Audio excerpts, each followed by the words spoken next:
শেখ হাসিনার শেষ আশ্রয়স্থল কোথায়, এমনকি নিরাপদ আশ্রয় যেখানে তিনি নিরাপদে থাকতে পারবেন, এমন আশ্রয় কিন্তু তিনি খুঁজছেন, কিন্তু কোথাও পাচ্ছেন না।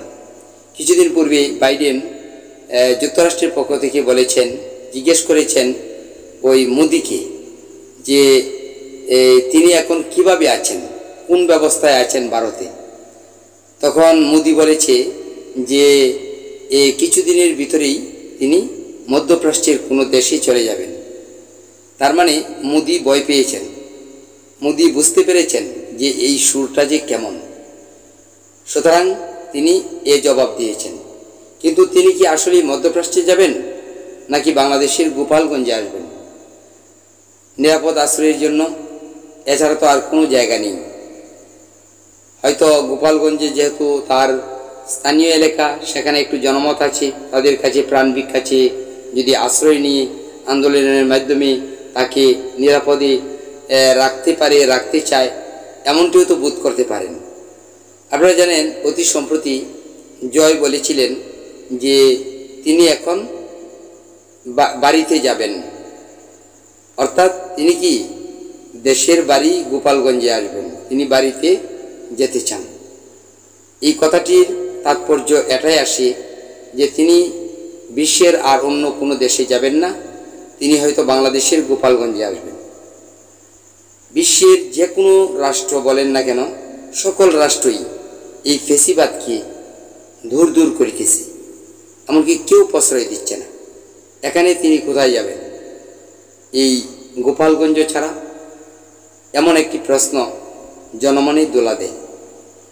তাছাড়া আমরা যদি দেখি যে কিছুদিন পূর্বে শেখ হাসিনা নিজেই বলেছিলেন যে আমি কাছাকাছি দেশে আছি, যাতে চট করে ঢুকে যেতে পারি।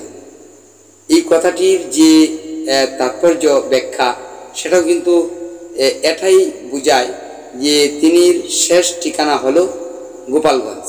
আমাদেরকে বোধগম্যতার পথে নিয়ে যায় এজন্য যে শেখ হাসিনার নিকট অদ্য কোনো পাসপোর্ট নেই, পাসপোর্ট ছাড়া তো অন্য কোনো রাষ্ট্রে প্রবেশ করতে পারবে না। তাহলে এখানে আরেকটা প্রশ্ন আসে, তাহলে কোথায় যাবে? কদিন আগে আপনারা শুনতে পাচ্ছেন যে আওয়ামী লীগ কর্তৃক একটা ঘোষণা দেওয়া হয়েছে যে আরেকটা যুদ্ধ করতে হবে।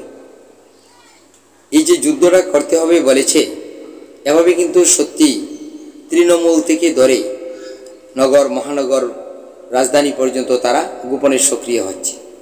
আর শেখ হাসিনা ভারতে বসে বসে সকল নেতাকর্মীদেরকে পুনালাপে সক্রিয় করে তুলছে।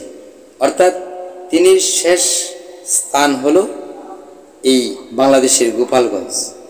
আর গোপালগঞ্জ যদি আসে তাহলে তাকে জনমতের প্রয়োজন, আর সেই জন্য তারা এমনভাবে জনমত গড়ে তুলছে। যেমন কদিন আগে রাতের 2টার পর একটা গোপন স্থানে মিটিং হয়েছে আওয়ামী লীগ ছাত্রলীগের, এটা আমার কাছে খবর এসেছে। এভাবেই প্রত্যেক জায়গায় জায়গায় হচ্ছে যে তারা ঝাঁপিয়ে পড়বে আন্দোলনের নামে। বস্তুত আসলে ইস্যুবিহীন আন্দোলন, এরা যতটা আন্দোলন করেছে গোপালগঞ্জের যে আন্দোলন, সেটা ইস্যুহীন আন্দোলন। এরকমভাবে কিন্তু হঠাৎ করে ঝাঁপিয়ে পড়বে, এমনকি চাইবে শেখ হাসিনাকে বাঁচানোর জন্য। আর এরকম একটা পরিবেশ করেই তিনি গোপালগঞ্জে প্রবেশ করবেন বলেই অনেকের ধারণা।